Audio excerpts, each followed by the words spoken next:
Dobrý deň. V tomto videu vám ukážem, ako rýchlo a jednoducho podpísať dokument občianskym preukazom, aj keď nemáte v počítači nainštalovaný program na elektronické podpisovanie. Prihlásime sa na portál slovensko.sk do svojej elektronickej schránky občianskym preukazom a dáme si všeobecnú agendu vpravo. Nájdeme si poskytovateľa, ktorýkoľvek úrad a dáme si prejsť na službu.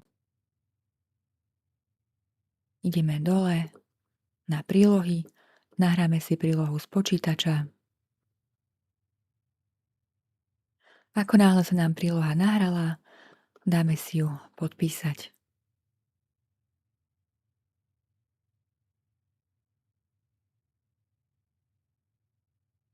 Ja si teraz prílohu podpisujem. Vy to nevidíte, ako zadávam box kód. Box kód je potrebné zadať dvakrát za sebou. Dáme potvrdiť a čakáme, kým sa spracuje podpis. Dobre, ako náhle mám dokument podpísaný, vytvorí sa nám takýto ASIS kontajner, podpisy áno, klikneme ešte na 3 bodky vpravo a dáme si overiť podpis.